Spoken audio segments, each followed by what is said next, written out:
beautiful. Thank you so much. I hope you'll pardon how I'm about to say what I'm about to say, but my grandfather had an old saying, and I think you'll get it without me having to explain it. But he used to say every so often, "That's just as dumb as a mud fence." And recently, I found myself just as dumb as a mud fence. How, Randy, you're saying, how did that happen? And I'd like to think I don't know, because, now let me tell you how it happened. I found myself involved in a conversation with multiple women over female beauty. Every woman in here just said to themselves, "You are as dumb as a mud fence." And there were two responses from the men. One is, "Don't get anywhere close to me. I don't want any of the other women to think I'm like you." Or, "What's the problem with that?" And if that's what you're thinking, you have a lot to learn yet. Is this mic sounding really bad? Do I need to change it? I'm going to try changing it. I don't know whether I can hold that and hold my Bible at the same time.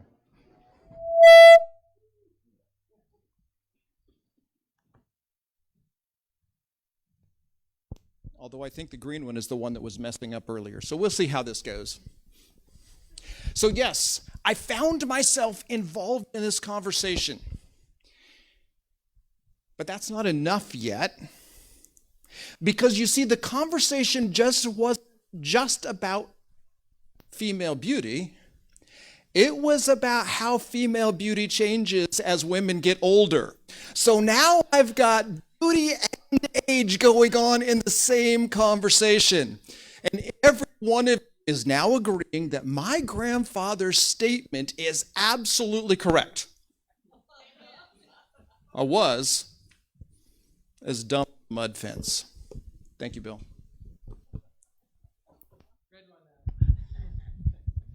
We'll see if we can't make this work out sooner or later. If not, I'll just shout a lot.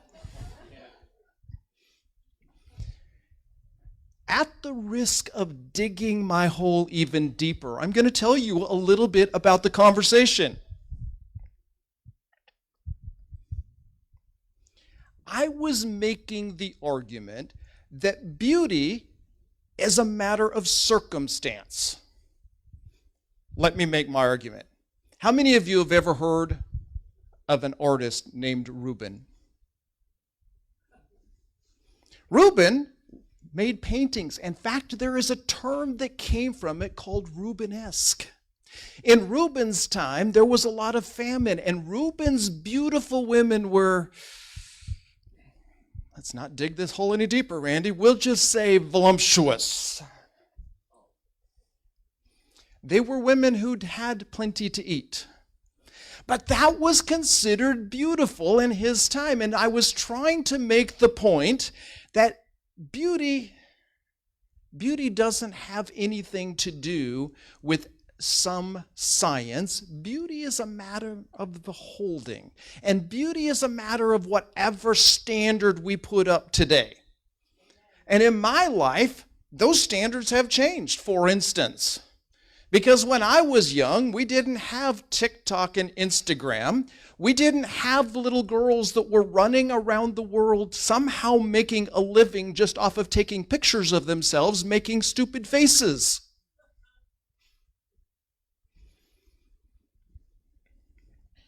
I mean, think about it. One morning, Eve woke up and said, "Adam, do I have a wrinkle over here?" And Adam said, "Sweetheart, you don't look a day over 300 to me."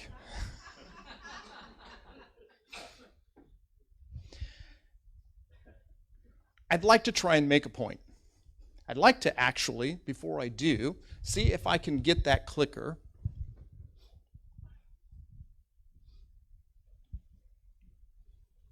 Because I want to make a point today that it's not about your circumstances. It's about your walk. You were beautiful in the circumstances that you're beautiful. You're not in the circumstances you're not. And that is just simply some standard that has been put up, and it has nothing to do with the daily walk that we have as Christians. And I'm reminded of a verse that you probably haven't ever seen, or a series of verses you probably haven't ever seen in a sermon. I've never heard anybody preach about them. But I'm going to do something a little bit different today. I'm going to put up verses, but there's no words. You're going to actually have to open your Bibles. If you didn't bring a Bible with you to church today, do it next time. We're just going to look at the verses, and I'm going to figure out how to turn to the verses, hold this microphone, hold my Bible, and read all at the same time. Let's start with 2 Kings 14, verses 23 through 27. I'm going to read them, and I'd like you to read along. You're going to notice I'm conspicuously going to leave a verse out, and then I'm going to come back to it. So I'm going to start, again, that's 2 Kings chapter 14, verse 23. It says, "And in the 15th year of Amaziah, the son of Joash, king of Judah, Jeroboam, the son of Joash, king of Israel." By the way, this is the second Jeroboam. There was one before. "He became king in Samaria and reigned for 41 years. Remember that. Verse 25, "He restored the territory of Israel from the entrance of Hamath to the sea of Arabah, according to the word of the Lord, God of Israel, which he had spoken through his prophet Jonah, the son of Amazaih, the prophet who was from Gath-Hefer. For the Lord saw that the affliction of Israel was very bitter. Whether bond or free, there was no helper for Israel. And the Lord did not say he would blot out the name of Israel from under heaven, but he saved them by the hand of Jeroboam, the son of Joash." I'm going to leave it there for a second. I'm going to come back. But how many of you, does this sound successful? 41 years. Longest reign of any king of Israel. 41 years. It turns out that he was probably the most prosperous and successful king ever in Israel, and probably only second to Solomon ever in the entire country. Pretty successful, right? On top of that, the Syrians, or Assyrians, depending upon how you look at it, had taken a lot of Israel away, the 10 tribes, and it says that he restored that territory. He went back and he actually took it. He had all the way to the sea. He restored, and it said he restored because God wasn't yet ready to blot out the name of Israel. Very successful king. Would you not agree? I mean, I think it's super successful, and this is a guy we would all want to be exactly like, right? Successful king, did what God wanted, or at least he solved the problem God was trying to solve. But then there's this one little verse. It'd be verse 24, and it says, "And he did evil in the sight of the Lord. He did not depart from the sins of Jeroboam the first, the son of Nevat, who had made Israel sin." So just casually in the middle of all of this success, of all of this goodness, not only did it say he did evil in the sight of the Lord, it said he never departed from it, and he didn't help Israel depart from it. Now, why would I preach about that? Because you see, we love to hold up comparisons. We love to look at people and say, "Ooh, they're pretty successful. I want to be just like them. Jeroboam's pretty successful. I want to be just like him." And by the way, just so you know, a really successful part of Jeroboam's kingship, he wasn't murdered. He actually just died of old age. More than half of all the kings of Israel were murdered by the next king. I bring this up because just like the beauty conversation that I was stupid enough to get involved in, we often hold up circumstances instead of walk. And what's worse is when we do it to ourselves. Feeling pretty successful. Got a raise last month. Life's pretty good. Everything is going so well that I can convince myself I'm being successful. I can convince myself I'm being successful. You know, there's a truth in an old saying that says we can lie to ourselves better than we can lie to anyone else. We can convince ourselves that we are being successful, or we can convince ourselves that everything is going terrible. One of the things that worries me and concerns me more than anything else is when we hear a story in church about some great thing that happened. I did this and God saved me. Now, I love those stories, don't misunderstand. But if we're not careful, we can start to put it out like all you have to do is the same thing and God will save you. And if he doesn't, you must be doing something wrong. And you know what? God doesn't save everybody. And do you know what? God sometimes saves people who, as the verse said, did evil in the sight of the Lord. And we allow looking at circumstances to either drive us to envy or drive us to fear or drive us in all kinds of ways that has nothing to do but our walk. Now, I would like to give you a few other verses or a few other examples of this as we go through. 2 Kings 20. I'm not even going to turn to this. I'm not going to read it. If you'd like to read along as I tell the story, I will summarize a bunch of this. But most of all, I want you to remember, how many of you remember good King Hezekiah? Remember good King Hezekiah? We all do, right? Good King Hezekiah had a very interesting situation. I'm going to tell you that he had the most striking answer of faith in the entire Bible. If it's not the most striking, I'm missing something. Please tell me about it, because this is amazing. Good King Hezekiah got sick. And he believed in the power of prayer. We believe in the power of prayer. I love this church. We just heard a bunch of requests for specific things. I love this church because we believe in the power of prayer. But Hezekiah believed in the power of prayer, and he prayed, and he said, Lord, don't do this to me. And do you know what God said? Okay, now these are not the exact words. I'm going to be careful to mention they're not the exact words, but he said, you know what? Okay, I won't do this to you. Now, here's where Hezekiah has a little bit of a misstep. God just says, I'm not going to let you die. And Hezekiah says, well, how can I be sure? I don't know about you. If God said to me, I'm not going to let you die, I'd be, thank you. But not Hezekiah. How could I be sure? And do you remember how he was sure?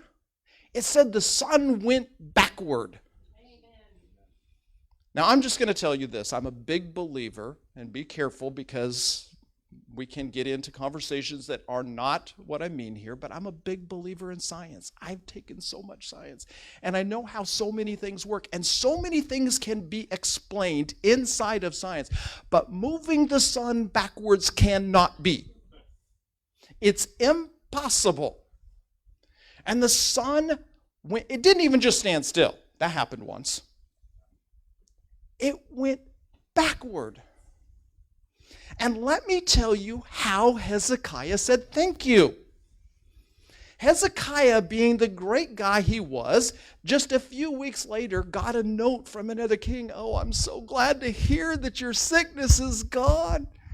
He probably got them from all kinds of people. But in this case, he sent the note by hand.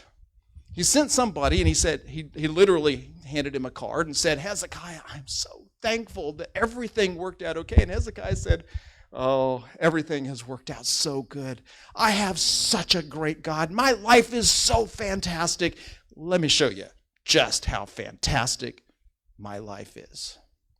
And do you remember the story? What did he do? He took him and showed him, actually afterwards when he's talking to the prophet, it says, I showed them everything. I didn't hide anything. And when he did that, you guys remember what happened? They went back home and said, you will not believe what all he's got. We need to start making some plans. And they started making some plans. And they did eventually go and take all of that from Israel. But let me tell you how faithful Hezekiah's story ends. Because the prophet comes and says, that was the worst thing you could do. In fact, it does say in Hezekiah 7:14, it says, that's just as dumb as a mud fence. But because you've been so faithful, I'm not going to let this happen until after you die. And do you know what it says? If you looked at the last verse here, in verse 19, it says, Hezekiah was thankful it wasn't going to happen until after he was gone. What a narcissist. Well, if it's going to be bad, at least it's not going to be bad while I'm here. Again, a person who, by all accounts, was successful. He was so successful and so faithful that God not only healed him, but performed an impossible miracle for him. And yet he just got up in God's face and claimed that it was all because of him. Anybody agree that if that's not the biggest healing of faith, it's got to be really close in the entire Bible? How many of you are familiar with Hebrews 11? Hebrews 11 is the Hall of Fame of faith, right? If you experience the greatest healing of faith, don't you think you should be in that book or in that chapter? The answer is no. He didn't make it. He did not make it. He lived to his circumstances and lied to himself that everything was great, and he didn't follow his walk.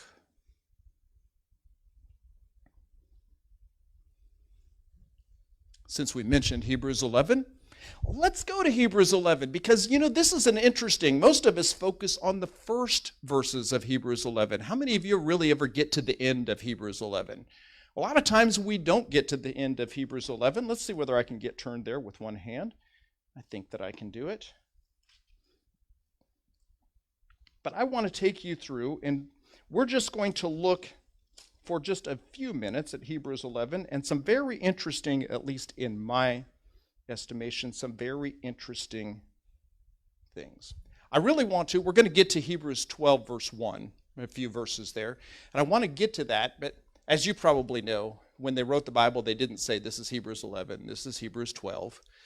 That was all man-made. We divided those out. So I think that I can make a pretty good case that Hebrews 12, or at least to the early verses, should be part of Hebrews 11. But for just the minute, let's go to Hebrews 11, verses 32 and a few. It says, what more shall I say?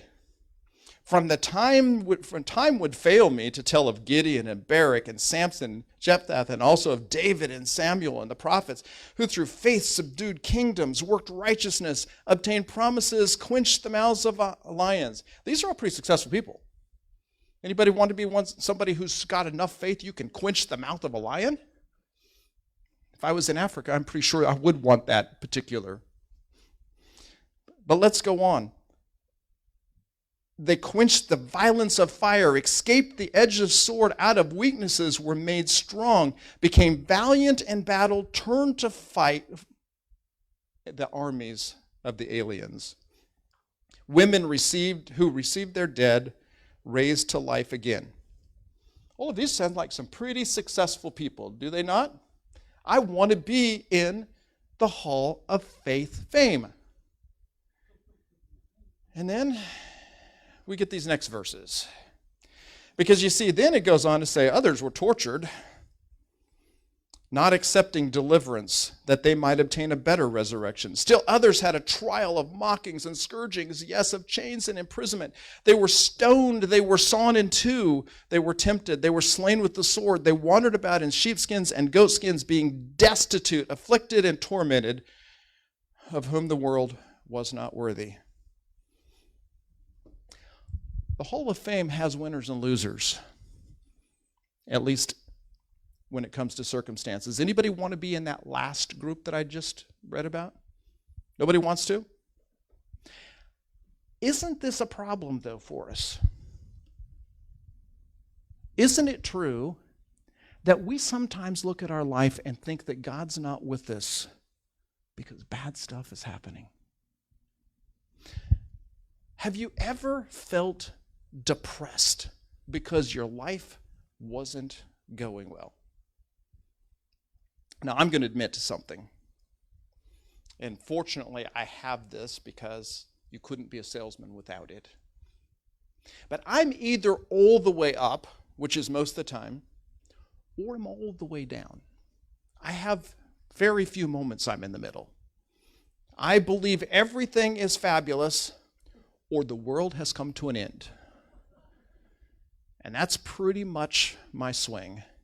And this week, for whatever reason, as I was traveling by myself in cold, nasty, rainy weather through Minnesota and Wisconsin, the world was coming to an end. I told my wife I'm too old for this job. I probably told her I'm too old for everything. I let myself get so depressed. And I got home yesterday, and it was sunshiny. And I was home. I wasn't traveling. And I was with my wife last night. And everything is fabulous. And I ask you, what changed? Truthfully, nothing. I'm home. But the truth of the matter is that my walk with God shouldn't have changed in any way, shape, or form. But we let it. We all let it. Because we judge ourselves and we judge others from circumstances. I want to go on to chapter 12. I'm going on to chapter 12. We'll just read verses 1 and 2. Hebrews 12, 1 and 2. Therefore, we also, since we are surrounded by such a great cloud of witnesses, those are the people I was just reading about, the winners and the losers. We're surrounded by such a great cloud of witnesses. Let us lay aside every weight and the sin which so easily ensnares us, and let us run with endurance the race that is set before us. Now, I have never seen this before, and I'm just going to make a supposition here, but I want you to listen to now verse 2, because I read verse 2 differently. It says here, looking into Jesus, the author and the finisher of our faith, who for the joy was set before him endured on the cross, despising the shame, and has sat down at the right hand of the throne of God. It says here, looking unto Jesus, the author and finisher of our faith. And just before that, it said that what our job was is to run with endurance the race that is set before us. Does it say anything about the finish line there? It doesn't in this verse say anything about the finish line. It just says run with endurance. And the very next thing it says that Jesus is our finisher. So it doesn't matter how far in front of me the finish line is, because my job is just to run with endurance. My job is just to quit worrying about circumstances, to quit worrying about all the things that frustrate me, to quit getting upset just because some little thing doesn't go my way. Run with endurance and let Jesus be my finisher. I am so thankful to see that he can be my finisher. And now I want to finish with somebody that you probably didn't even notice that was one of our starters. When I read the very first set of verses about Jeroboam, did anybody hear a name pop up out of nowhere? Jonah. Jonah. Talk about a guy who lived with circumstances. Now, if you want to go and look at it, and again, I'm going to summarize this. I'm going to summarize just a little bit about Jonah's life, but I really want to get to the end of Jonah's story. How many of you think that Jonah was faithful? I'm just going to kind of go through that with you real quick like. I'm going to think about the story, and I'm going to tell you whether he was faithful or not. Yes? No? Yes? No? No? Yes? No? Really no? We all know the story. We grew up with the story about Jonah running away from home. We grew up with the story about him getting thrown into the sea. We grew up with the story about, the Bible doesn't say this, but he got swallowed by a whale, didn't he? I saw a very cute cartoon about that.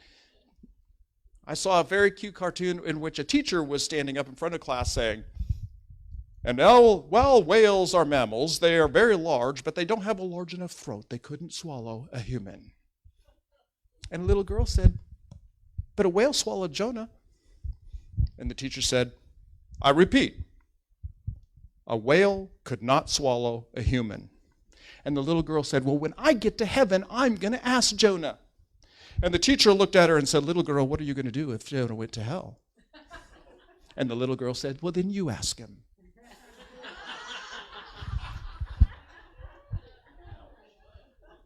Is your faith such that you can believe the stories of the Bible? I'm going to tell you, my faith is such, I can't explain how someone could live inside of a Leviathan, whatever that is, for 3 days. I don't know the story. I don't know how to describe it. I do know that there is clearly a type versus Christ that was in the tomb for 3 days. And I feel good about that. I can trust that because I believe that that was God prepping us for what was coming. But here's the interesting end of the story. Jonah was very successful at evangelizing. Who was the least successful evangelist of all time? Anybody know? Noah. Preached for 120 years, didn't baptize a single person.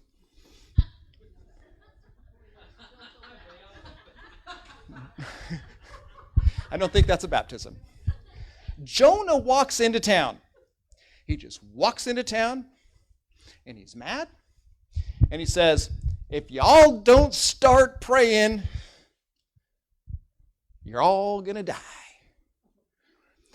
And apparently that's all it took. You didn't know Jonah had a southern accent, and I can't really make it sound like one, but that's all it took. Because it says that the king heard what Jonah was saying, and he turned to God and he literally put on sackcloth and prayed and worshiped in ashes and turned the whole city to God. And I'm going to tell you an interesting part of the story, because just a little minute ago I was talking about Jeroboam. Well, when Jeroboam was the king, down in Judah, there was a guy named Isaiah that was preaching. There was actually a bunch of guys preaching, more prophets than we see any other time preaching at that moment. We've got at least Amos, we've got Jonah, we've got Amos, we've got Hosea, we've got, I'm not sure if we actually know if we have Obadiah or not. We certainly have Micah, and we certainly have, so there are 5, and I'm missing one, and I'm sorry. Isaiah. God is doing everything he can to try and give the people of Israel a second, a third, a 400th, however many chances it is. And just because Jonah walks into Nineveh and he says what he says, and the king hears it, it gave a 40-year reprieve to Israel. God is a God that says, it doesn't matter the circumstances, it matters the walk with me, and I will do anything I can to give you a billion chances. And it says that Jonah was angry that God answered his prayer. And he said, even his excuse was, can't you see that's why I got on the ship and was trying to flee? Because I knew you were a merciful God and I knew you would do this. Talk about dumb as a mud fence. And so what did Jonah do? He got mad. And he went up on a little hill and he was going to watch what happens. And God's even sent him a plant to shade him. And Jonah still was mad at God, so God sent a worm. That's usually what happens when I try to grow things, but I don't think God sends them. The plant died, and Jonah was even more upset, and he was mad about his circumstances. And he literally says, I kid you not, go read the verses, he says, I just want to die. Why? Because God saved people. God saved people, and Jonah was mad. God gave him a plant, and Jonah was mad. God killed the plant, and all Jonah wanted to do was die because his life was so terrible. Now, I don't know what it is that might be frustrating you in your life. I don't know the circumstances that could be making your life so terrible. But I want you to think about Jonah. How many of you think that just because your plant died, oh, by the way, there was a really hot south wind. I will give that. The weather was bad. Is that worth wanting to die over? Anybody think that's worth dying over? Jonah let his circumstances drive him so far. And this was a faithful prophet of God. But he let his circumstances drive him so far down, he just simply wanted to die. And you know the terrible part of this story? We don't know anything that happened after that. This is the ultimate cliffhanger. Because we're not going to know what happened after that until we have the opportunity to be either in heaven with the little girl or with her teacher, wherever that was. And I'm going to suggest that maybe the real reason that we don't know the end of Jonah's story is because maybe we're living it out right now.